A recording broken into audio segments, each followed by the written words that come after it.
Muy buenas tardes, tengan todos ustedes. Tiene la palabra el ministro Arturo Saldívar, presidente de la Suprema Corte de Justicia de la Nación y del Consejo de la Judicatura Federal. Buenas tardes. Agradezco a todas y a todos ustedes la amabilidad de su presencia. Estoy aquí honrando el compromiso que hice con ustedes de reunirnos una vez al mes para platicar qué avances se han dado en el Poder Judicial Federal y para responder a sus cuestionamientos y preguntas. Debo decirles que hace 3 años, cuando presenté mi candidatura para ser presidente de la Suprema Corte de Justicia de la Nación, presenté a mis compañeras y compañeros un plan de trabajo, unas líneas generales de los ejes prioritarios y transversales que yo quería impulsar como presidente de la Corte, los compromisos que asumía ante ellos, ante el Poder Judicial Federal y ante la sociedad. Quiero decirles que hoy, a menos de 3 años de que tomé la presidencia de la Corte, todos los compromisos, todos los ejes transversales a los cuales aludí en ese documento se encuentran cubiertos plenamente. Y no solo eso, hemos avanzado mucho más en varios ejes que aquello. Y lo hemos hecho haciendo un uso eficiente del gasto público, con austeridad republicana, con el apoyo de todas y todos los servidores públicos del Poder Judicial Federal y particularmente de las personas juzgadoras. Toca ahora, en el próximo año, consolidar lo que hemos avanzado y acercarnos a la sociedad para tratar de lograr que se comprenda, que se entienda el trabajo que hacemos las y los jueces federales en el país. Pero esto podría ser retórica si no tuviéramos datos duros. Por ello, a partir de hoy está disponible, tanto en la página de la Corte como del Consejo de la Judicatura Federal, un micrositio donde están las políticas públicas,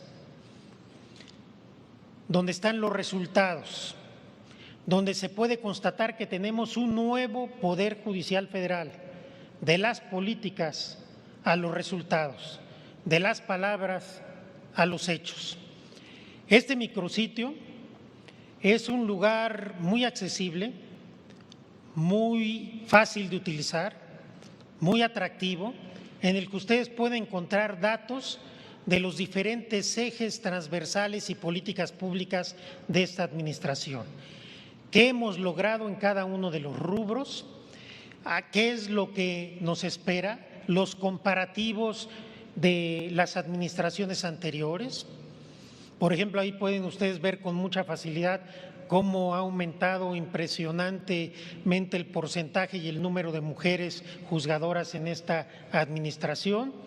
Y en todos los ejes de la administración ustedes pueden entrar, ver datos, no datos cansados, anquilosados, sino de una manera muy sencilla.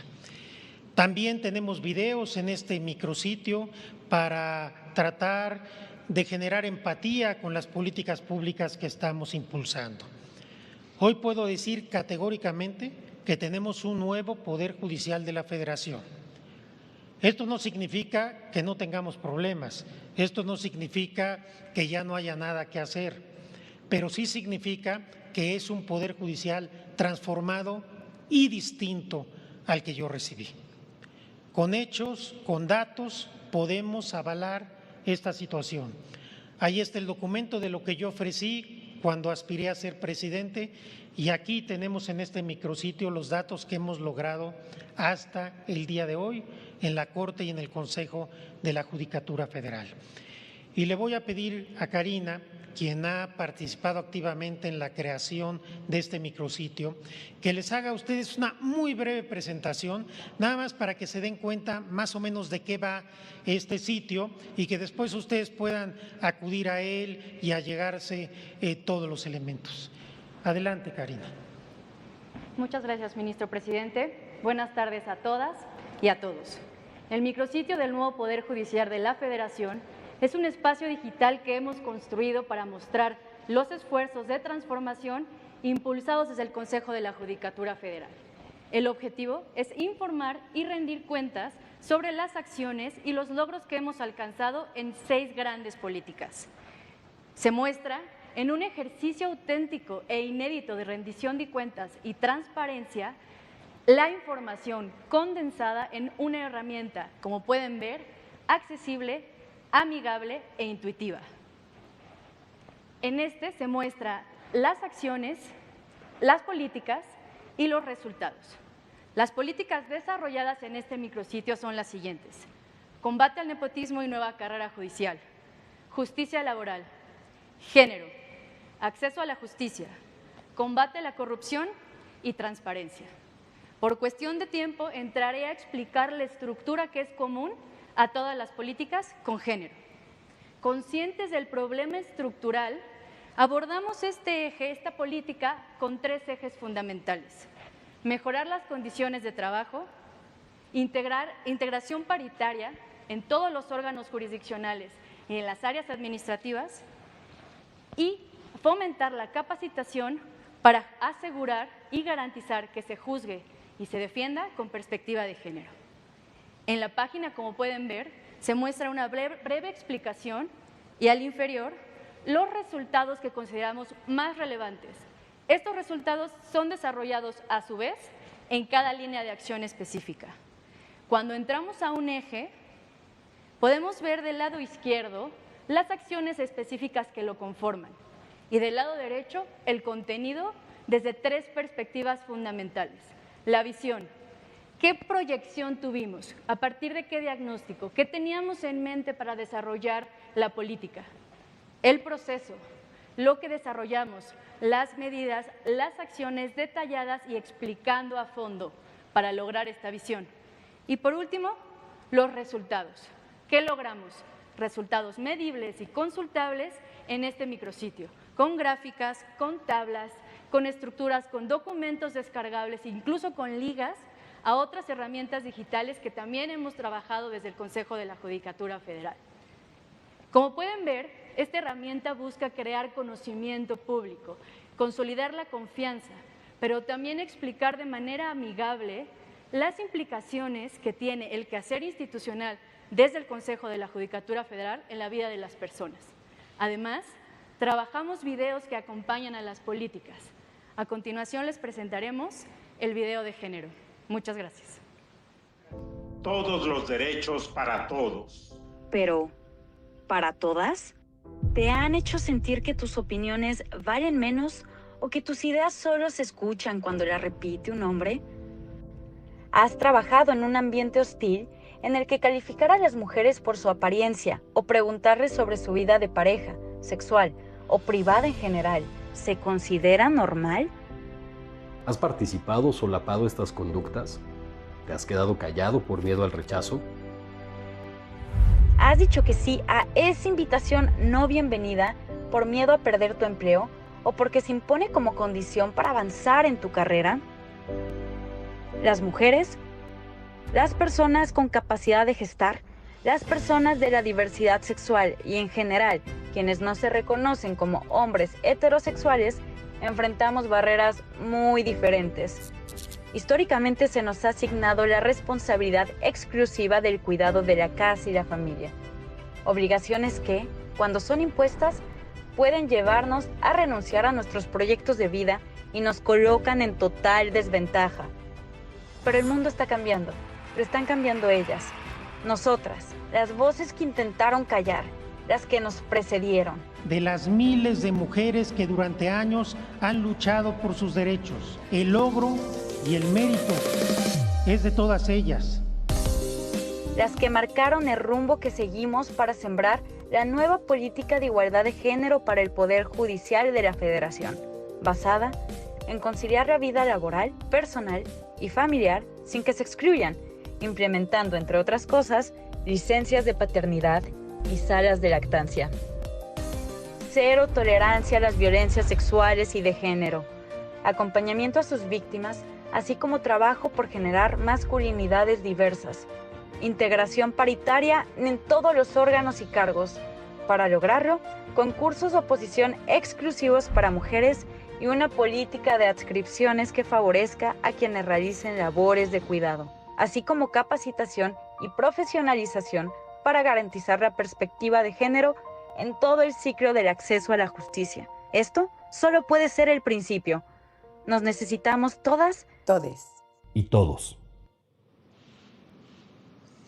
Muchas gracias. Pues este es el micrositio. Ojalá puedan ustedes acceder a él. Me parece que tiene datos muy interesantes que avalan lo que he dicho. Tenemos un nuevo Poder Judicial Federal que se traduce en una serie de ejes prioritarios que fueron transversales y que hemos venido trabajando al mismo tiempo, que consolidan obviamente la gran reforma judicial, pero que incluso van más allá de esta ambiciosa reforma. Sin embargo, hay otro tema que no puedo omitir y me parece que es importante que lo refiera de manera muy clara, y es el supuesto recorte presupuestal al que se va a someter al Poder Judicial Federal. Lo primero que debo decirles es que realmente no es un recorte presupuestal, es una falta de asignación de 3,000 millones de pesos que se solicitaron para la tercera etapa de la reforma de justicia laboral. Y para llegar a ello, quiero compartir con ustedes algunos datos.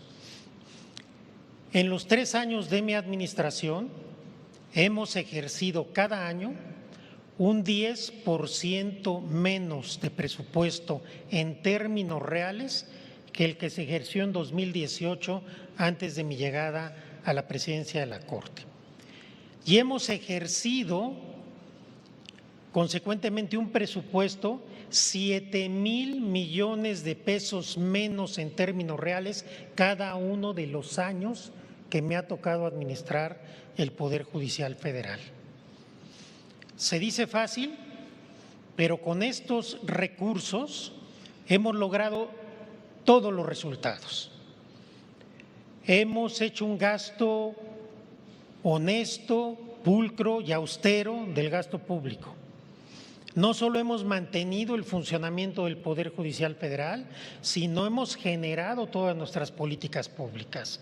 Estamos consolidando la reforma judicial sin haber pedido un solo peso más de presupuesto. Y esto ha implicado una nueva escuela de formación judicial, un nuevo instituto de la Defensoría Pública que implica una gran cantidad de gasto porque significa llevar esta defensoría a todos los rincones del país. Tenemos ya una justicia digital, merced a la cual todos los procesos del Poder Judicial Federal se pueden tramitar en línea. Con un teléfono celular ustedes pueden sacar su firma autorizada, pueden presentar recursos, amparos, revisar expedientes y comparecer a audiencias, y todos los ejes que nos hemos propuesto se han cumplido, incluso las 2 primeras etapas de la justicia laboral, con un presupuesto anual de 7,000 millones de pesos menos en términos reales que el que se ejercía tradicionalmente en el Poder Judicial Federal. Estos 3,000 millones de pesos adicionales, aun cuando se otorgaran al Poder Judicial Federal, significaría que estaríamos ejerciendo un gasto 4,000 millones de pesos menos que el que se ejerció en 2018. ¿Pero qué implica la reforma laboral? Primero, debo decir algo aquí con claridad. La reforma en materia de justicia laboral no es un proyecto del Poder Judicial Federal. No es una iniciativa nuestra, es un proyecto prioritario del Estado mexicano, no del Poder Judicial Federal. En las dos primeras etapas se han podido construir 42 tribunales en 22 entidades federativas. Hemos capacitado alrededor de 40,000 personas. ¿Y qué se ha logrado? Que los juicios laborales que en promedio duraban 4 años y medio, hoy duran 4 meses y medio. Estamos impartiendo una justicia más cercana y de mayor calidad a millones de trabajadores en México. Pero esta tercera etapa es de un costo muy elevado porque es la más grande de todas. Implica construir 77 tribunales en 17 sedes en 11 entidades federativas, incluyendo las 3 ciudades más importantes del país, Ciudad de México, Monterrey y Guadalajara. Requerimos 60,000 metros cuadrados para poder poner los tribunales. Requerimos gastos de instalación y de operación. Requerimos contratar, capacitar y examinar alrededor de 1,500 servidores públicos. El tamaño de lo que estamos hablando, para que ustedes se puedan dar una idea, es como si formáramos todo un nuevo tribunal electoral del Poder Judicial de la Federación. De esto estamos hablando.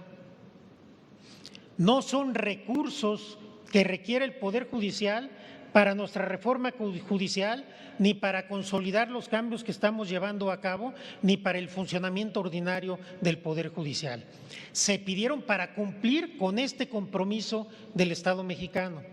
¿Y qué implica esta reforma? Primero, es una obligación constitucional, no es de cumplimiento optativo para los órganos y las autoridades mexicanas. Segundo, tiene que ver con impartir una justicia social de calidad para millones de mexicanos, para millones de trabajadores y trabajadoras mexicanos. Pero muy importante, tiene que ver con el cumplimiento de obligaciones internacionales del Estado mexicano con nuestros socios comerciales del norte, Estados Unidos y Canadá. El no cumplir con esta obligación generaría en el plano internacional consecuencias serias para nuestro país y por supuesto afectaría la reactivación económica de México. De eso estamos hablando, no de un proyecto del Poder Judicial Federal. De verdad que yo no alcanzo a entender qué razones pudieron tener quienes dictaminaron el presupuesto para no considerar esencial o relevante algo que, uno, es una obligación constitucional, dos, implica llevar justicia social a millones de trabajadores mexicanos, tercero, implica cumplir con compromisos internacionales de México que de no cumplirse puede generar consecuencias muy desfavorables, y cuatro, está de por medio la reactivación económica de México. De eso estamos hablando. Obviamente que de no asignarse estos recursos, se compromete y se pone en riesgo el cumplimiento de esta reforma de justicia laboral, que reitero es un compromiso de México con sus socios comerciales. Periódicamente, delegaciones, sobre todo Estados Unidos, acuden a nuestro país para verificar los avances de este compromiso en materia de justicia laboral. Yo hago una exhortación respetuosa para que se pueda ponderar esta situación, porque para que los beneficios lleguen a la gente más pobre de este país, no podemos poner en riesgo la reactivación económica ni la justicia social. Sin embargo, de mantenerse este esquema y no asignarse al Poder Judicial Federal estos recursos, quiero decirles que nosotros no vamos a generar ningún problema en materia de presupuesto. Aceptaremos y respetaremos la decisión de la Cámara de Diputados. Entendemos que en una coyuntura y en un momento como el que vivimos, no es fácil elaborar un presupuesto. Hay muchas necesidades, hay muchas exigencias y todos estamos en la lógica de que los beneficios lleguen a los más pobres de nuestro país. Me parece que en este momento todas las instituciones del Estado mexicano, sin excepción, debemos actuar con solidaridad y en unidad. Debemos ver hacia el mismo lado y debemos tratar de cumplir nuestros objetivos con los recursos que estén disponibles. Por supuesto, reitero, esta decisión de mantenerse compromete esta importantísima reforma de justicia laboral en su tercera etapa, que, reitero una vez más, no es un proyecto del Poder Judicial Federal, lo es del Estado mexicano en su conjunto. Pero de ser así, nosotros tendremos que ver qué alternativas podemos llevar a cabo, qué capacidad de juego tenemos, qué capacidad de maniobra, y trataremos de cumplir en la medida de lo posible con este compromiso. Nunca me he quejado por un tema de presupuesto. Estamos haciendo más con menos durante 3 años. Y si esta es la decisión de la Cámara de Diputados, reitero, la respetaré y buscaremos qué alternativas tenemos. Quiero ser muy claro en lo que he dicho. Creo que es un momento en el que todas las instituciones debemos ver por el bien de México, anteponer el bien de México ante cualquier otra situación y tratar de cumplir nuestros objetivos con los recursos que se nos asignen. Estamos en una coyuntura muy complicada. Y así como nosotros hemos podido cumplir todos los objetivos que nos planteamos a pesar de la pandemia, debemos seguir haciéndolo, y esto creo que es el compromiso de todas las instituciones del Estado mexicano. Muchas gracias, estoy a sus órdenes para cualquier pregunta. Gracias, ministro presidente. Tenemos una serie de preguntas y empezamos con Jessica Murillo de Televisa.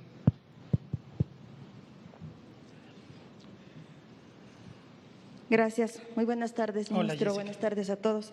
Ministro, primero preguntarle, la semana pasada, hace una semana más o menos, nos enteramos de que usted se reunió con el embajador de Estados Unidos, Ken Salazar. En la información que se hizo pública se compartía que se habló de colaboración entre los sistemas de justicia de ambos países. Si pudiera precisarnos exactamente en qué rubros y de qué se abordó, sobre qué tema se abordó esta reunión. Y lo otro, justo sobre lo que… Vamos una por una. Okay. Primero, sí tuve el gusto de recibir al embajador Ken Salazar, al procurador adjunto del Departamento de Justicia de los Estados Unidos y a una delegación del gobierno y la embajada de los Estados Unidos de América. Fue una reunión muy cordial, muy respetuosa, muy amable. Quiero decirles que tanto el procurador como el embajador se expresaron con mucho respeto y muy elogiosamente de los trabajos que viene realizando el Poder Judicial Federal. Estaban enterados de los avances que hemos tenido, de las resoluciones que ha dictado la Corte, y fueron muy deferentes, muy respetuosos y muy elogiosos con este trabajo que se viene desarrollando. A mí me dio gusto como mexicano que el señor embajador y el procurador se expresaran así de lo que se está haciendo en nuestro país. Compartimos que tenemos fortalezas y debilidades en los dos países y que lo importante es avanzar a un diálogo en beneficio de la gente de nuestros países. Específicamente, se habló obviamente del tema del sistema penal acusatorio, que consideramos que ya se encuentra muy consolidado a nivel federal, al menos en sede judicial, y de la reforma laboral. Nos expresaron que estaban al tanto, nos felicitaron por los avances que se lleva en esta reforma y nos hicieron ver lo importante que es para el TEMEC y para la comunicación y el desarrollo entre nuestros países. Quedamos de seguir platicando, incluso surgió la idea de que quizás yo en enero o febrero haga una visita de trabajo a los Estados Unidos para reunirme con algunos funcionarios de ese país y con algunas organizaciones para que ellas puedan, la gente de allá se pueda dar cuenta de todo lo que se está haciendo en México de que México realmente hay aspectos en los que se ha avanzado y en los que podemos competir y en los que podemos ser incluso ejemplo. Yo estoy muy agradecido con el señor embajador, fue una plática, la verdad, muy cordial, muy amable, muy respetuosa, y lo importante es que quedó un diálogo abierto para poder ir generando aspectos que sean útiles para mejorar cada uno de nuestros países. Gracias, ministro. Y sobre esto que nos comenta con respecto a la no asignación de recursos para la consolidación de la reforma laboral, ¿qué plan, si me permite el término, B hay? Porque parece que ya está por votarse este proyecto tal como se aprobó en comisiones. La verdad, nosotros no teníamos, no esperábamos que no se fuera a asignar ese recurso. Es un proyecto del Estado mexicano, en el que tanto el Ejecutivo como el Legislativo, como nosotros, como todos los estados de la Federación están involucrados. Tenemos reuniones en un comité coordinador que preside la Secretaria del Trabajo y se ha avanzado muchísimo. Realmente para mí sí fue una sorpresa que no se haya valorado lo que esto implica. Reitero, no sé qué razones se tuvieron o si ni siquiera se percataron de lo que esto implicaba. Pero si esta es la decisión, pues nosotros tendremos que ver qué alternativas podemos generar, y si no hay forma, pues también seremos con mucha honestidad. Nosotros trataremos de buscar maneras de cumplir, porque a mí me parece que eso es lo responsable. Es muy fácil decir, si no me dan este recurso, no hay reforma laboral. Entonces es muy fácil. Pero no se trata de eso, se trata de entender qué momento estamos viviendo. Yo de verdad, yo entiendo que para los diputados, las diputadas, ha haber sido muy complicado elaborar un proyecto que cumpla todas las expectativas y todo lo que se espera de un proyecto de presupuesto. La naturaleza y la importancia y la trascendencia de esta reforma impacta todo lo que el presupuesto quiere, porque si queremos más recursos para la gente más pobre, no se puede hacer si no hay reactivación económica. Si queremos justicia para la gente que más lo necesita, tenemos que avalar una justicia social para millones de trabajadores. Yo lo veo como muy claro, y es lógico que esto, por el nivel de lo que implica, no puede salir del presupuesto asignado, cuando además hemos estado con un 10% cada año diferente a lo que se tenía antes. No hay manera que con el presupuesto como está pueda cumplirse esto, pero tenemos que ver qué fórmulas imaginativas y creativas se nos ocurren y tratar de avanzar lo más que podamos. Mi compromiso será tratar de cumplir con estas responsabilidades, pero sí me parece que es mi obligación ante la opinión pública hablar con toda claridad. Sí se está comprometiendo un proyecto prioritario del Estado mexicano, y lo reitero mucho, porque no es solo la Federación, no es solo los estados de la Federación, no solo somos los 3 poderes federales, sino es el Estado mexicano en la comunidad internacional. Este elemento es esencial para una relación sana con los Estados Unidos de América, así de simple. Sin esto, esa relación no camina. Eso es lo que está en juego y creo que es importante que la gente lo sepa. Trataremos, reitero, de cumplir en la medida de lo que nos sea posible. Gracias, ministro. Por último, sobre este tema, saber si buscará un acercamiento con el Poder Ejecutivo, con el propio secretario de Gobernación y estas reuniones que ha tenido usted con el presidente para abordar este tema, sobre todo justo en el marco de esta cumbre que hoy se anuncia de Norteamérica, justamente con Estados Unidos y Canadá, que entre otros temas, pues seguramente se tratará el tema del Tratado de Libre Comercio. Yo tengo mucha confianza de que si esta decisión se toma, tanto el presidente de la República como el secretario de Gobernación serán sensibles, nos podremos reunir y podremos encontrar alternativas. Por supuesto que tengo plena confianza en el presidente y en el secretario de Gobernación. Muchas gracias. Muchas gracias. Continuamos con David Vicenteño de Grupo Imagen. Gracias. Buenas tardes, ministro. Buenas tardes. Presidente. En relación con este tema, pues estamos en unas horas, ya se está discutiendo todo esto en el Congreso para la cuestión del presupuesto. ¿En este momento usted tiene algún vínculo, alguna relación, algún cabildeo con los diputados para poderles explicar esto que nos está diciendo? Esto que le estoy diciendo se explicó en su momento. y por eso yo les comento, ignoro cuáles fueron las razones o qué prioridades hubo que esto no se valoró como creo que se debió haber valorado. Pero reitero, entiendo que es una coyuntura muy complicada y el Poder Judicial Federal no será un problema. Nosotros somos parte de las soluciones, no de los problemas. ¿Se habló así de claro con el presidente o con el secretario de Gobernación? Se habló con quien se tenía que hablar y bueno, la situación se está dando de esta manera. Reitero, entiendo que es un momento muy delicado y que no es fácil hacer un presupuesto. Mi obligación es decir lo que esto implica, pero también mi obligación es buscar soluciones y no generar problema, rispidez y división en las instituciones mexicanas cuando tenemos que aprobar un presupuesto y cada uno de nosotros tratar de hacer lo mejor que podamos con los recursos que nos hayan sido asignados.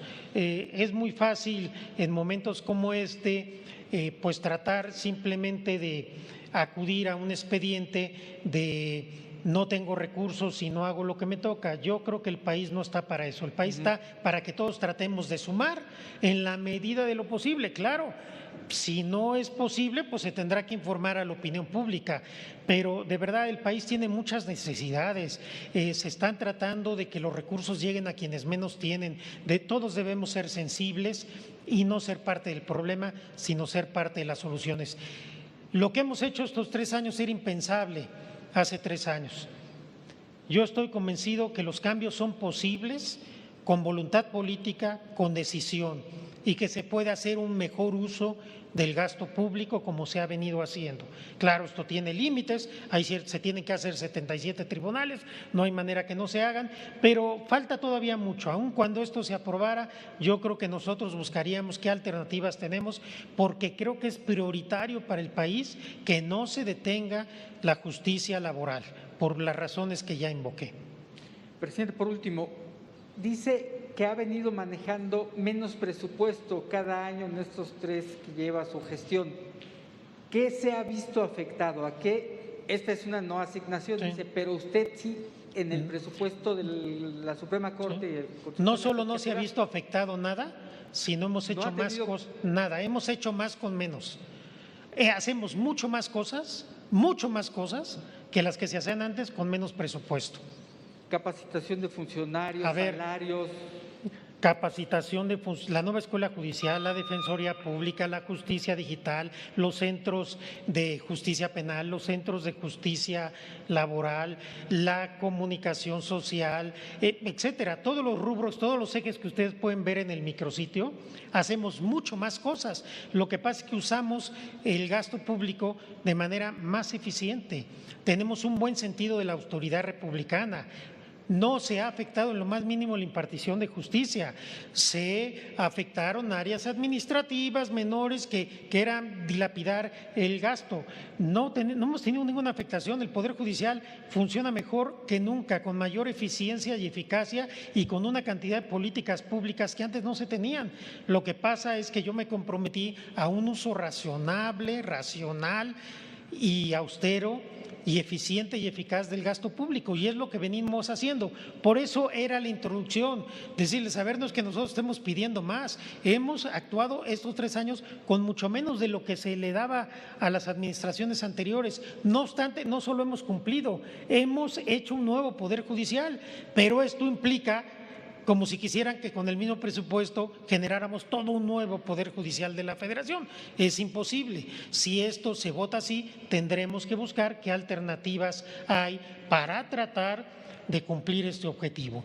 Y si no se pudiera cumplir, con toda honestidad y transparencia lo diré, pero no quiero de entrada decir que no se puede. Yo prefiero ver cómo sí se puede antes de establecer un criterio de que las cosas no se pueden hacer de entrada.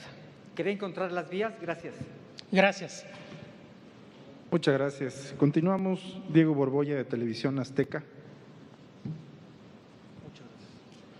Gracias, señor ministro. Muy buena tarde. Buenas tardes. En días recientes usted hizo un llamado a reflexionar sobre la importancia de hacer una reforma al sistema de justicia en los estados. Desde su perspectiva, ¿en qué aspectos queda de ver la justicia local a los ciudadanos? y saber si usted tomará un papel activo en este sentido, incluso de liderar estos trabajos, señor ministro. Muchas gracias. Creo que una vez que hemos concluido la reforma a la justicia federal, hay prácticamente un consenso en la academia, en el foro, de que es necesario emprender una gran reforma a la justicia local, porque la justicia local es la que llega de primera mano al ciudadano. Es esa justicia la que ofende, la que lastima o la que da esperanza de entrada. Al Poder Judicial se llega después al Poder Judicial Federal, pero esa justicia local que tiene que ver con los asuntos familiares, con los delitos locales, con los temas de custodia de los menores, de la patria potestad, de la violencia intrafamiliar, de tantos casos y hechos que dañan a la gente, no se ha reformado. Entonces tenemos una justicia muy dispareja, en algunas entidades federativas funciona mejor que en otras. Tenemos también, por regla general, una justicia local no independiente, no profesional y que no está respondiendo a las necesidades de la gente. Por eso creo que si queremos realmente dar el paso a una gran reforma de la justicia, se tiene que hacer esta reforma. Obviamente a mí no me toca estar al frente de este proyecto, ni siquiera proponer lo que este proyecto debe tener. Esto debe ser un trabajo de las entidades federativas, de los tribunales de las entidades federativas, de los poderes ejecutivos y legislativos de las entidades federativas particularmente. Y si se quiere hacer una reforma a nivel constitucional, pues del Congreso de la Unión. Si en algún momento dado se me pide mi opinión, se me pide mi colaboración, lo haré con todo gusto, pero no me toca a mí liderar este proyecto, simplemente yo lo establecí como una necesidad. Era una reunión de la AMIC donde estaban todos los juzgadores del país y me parecía que era importante que así como nosotros hemos logrado esta reforma judicial, esta gran reforma judicial federal, se haga algo similar en las entidades federativas. Muchas gracias. Muchas gracias. Continuamos. Arturo Mata, del portal Pulso MX. Buenas tardes, señor ministro. Preguntarle, usted comenta que se ha estado trabajando más con menos presupuesto. Entonces, ¿qué se hacía en las otras administraciones con esa cantidad de dinero que ahora ya no se tiene? Pues no me toca a mí decirlo. Yo simplemente cuando hice mi campaña para llegar a la presidencia dije que había que hacer tomarnos en serio la austeridad y no de manera cosmética, hacer más con menos, hacer un uso más eficiente de los recursos públicos. Yo es lo que dije y en ese sentido pues mis compañeras, compañeros votaron por mí y ahí están los resultados. Yo lo único que puedo decir, yo he hecho más con mucho menos presupuesto. ¿Qué se hacía o no se hacía en las anteriores administraciones? Pues yo creo que ya a estas alturas del partido no me toca a mí opinar sobre eso. Gracias. Una última pregunta, señor ministro. Preguntarle su opinión sobre esta crítica que hace el presidente de la declaratoria inconstitucional de la prisión preventiva, donde señala que se trata de proteger a delincuentes de cuello blanco. Sí, qué bueno que me hace esta pregunta. Yo creo que esto hay que verlo con varios enfoques. Primero, el presidente y yo tenemos una coincidencia en de que hay miles de personas en las cárceles que tienen prisión preventiva y que no se les ha dictado sentencia después de mucho tiempo, de muchos años incluso en ocasiones, y que esta gente a la que no se le ha dictado sentencia y está en prisión normalmente es gente pobre. En esto el presidente y yo hemos coincidido, lo hemos dicho por separado. Lo que sucede es que el tema de la prisión preventiva oficiosa nos tocó en la Corte referirnos a ella en un asunto que efectivamente lastima mucho a la sociedad, como es el tema de los defraudadores fiscales y los factureros. Entonces, claro, si yo digo que la prisión preventiva oficiosa castiga en delitos fiscales a la gente pobre, pues fácilmente se me puede decir, eso no es cierto. Pero yo nunca dije eso. Yo lo que dije es que la prisión preventiva oficiosa como tal, si sacamos una estadística, lastima a los más pobres y que la prisión preventiva oficiosa, es decir, la que se da en automático por el tipo de delitos, es inconvencional, lo prohíbe la Convención Americana de Derechos Humanos. Desde luego que en estos casos de defraudadores fiscales importantes y de factureros, yo no estaría en la idea de que pueden fugarse impunemente, no, sino que los jueces pueden dictar la prisión preventiva justificada, es decir, dictarla para cada caso concreto. Entonces, más que un diferendo entre el presidente y yo, lo que hubo fue un enfoque distinto de la problemática. Pero creo que en el fondo los dos estamos de acuerdo en que no es justo que la gente esté en prisión preventiva sin que se haya demostrado su culpabilidad con plazos mayores a los que marca la Constitución, y que en términos estadísticos la prisión preventiva oficiosa lastima a los más pobres y además lastima de manera mayoritaria a las mujeres. Entonces creo que lo que sucedió fue el tipo de delito. El tipo de delito obviamente pudiera dar a entender que yo estaba diciendo que la prisión preventiva oficiosa en estos delitos protegía a los más pobres. No, yo hice un análisis general de la prisión preventiva oficiosa, no particular en este caso, pero si algo es inconvencional, pues lo es en todos los delitos. Pero la mayoría de la gente que está en prisión preventiva no es por estos delitos fiscales, factureras, etcétera, sino es otro tipo de delitos: posesión de marihuana, un robo en un mercado, en un supermercado, una riña con violencia, cualquier cosa que son realmente menores y que la gente pasa años en la cárcel. A eso me refería. Muchas gracias. Muchas gracias. Vamos con una última pregunta de Eduardo Murillo, de La Jornada. Buenas tardes, ministro. Buenas tardes. Primero, saber si ya envió el aviso del que habla la Ley Orgánica del Poder Judicial Federal sobre la vacante que quedará por el término del periodo constitucional del ministro Franco. ¿Cuándo fue la fecha que la envió y en qué términos? Esto porque ya para abrir legalmente el periodo, los trámites que hay que hacer en el Senado para llenar esta vacante. Le envié al señor presidente el aviso de la vacancia el 3 de noviembre. Ok, la segunda. Ayer nos enteramos de que la Corte atrajo el caso de el posible homicidio del hermano del titular de la FGR, Alejandro Gertz Manero, que esta solicitud de atracción fue presentada por usted y aprobada en una sesión privada. Sin que no pueda entrar en los términos del fondo, pero sí nos puede explicar el porqué de su decisión. Sí, la explicación es muy sencilla.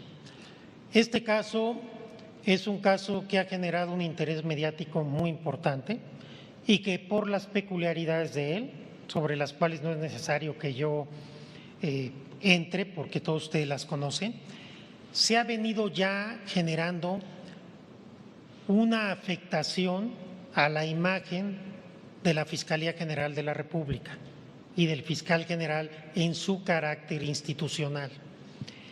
La Fiscalía General de la República es un ente autónomo del Estado mexicano de la mayor relevancia. Me parece que debe ser responsabilidad de la Corte cuidar a las instituciones. Y dado que este asunto se estaba utilizando para generar un desgaste a la institución, me pareció, y mis compañeras y compañeros coincidieron, que era importante que lo resolviera la Corte, una instancia más allá de cualquier duda de presiones o de parcialidades o de juegos de cualquier tipo, y que se resuelva lo que se tiene que resolver por la Suprema Corte de Justicia de la Nación. No fue una razón personal, no es una razón que tenga que ver con la persona del doctor Alejandro Gertz Manero, sino tiene que ver con la afectación que este caso está generando a la honorabilidad de la Fiscalía General de la República.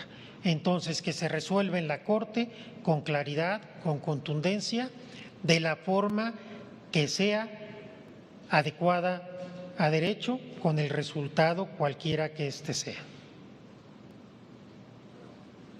Con todo, ministro. Muchas gracias. Quiero comentarles que el mes de diciembre no habrá conferencia de prensa. El día 15 de diciembre será mi informe de labores y si otra cosa no sucede, nos veríamos en otra reunión de este tipo en el mes de enero. Les agradezco mucho a todas y todos ustedes su atención. Buenas tardes.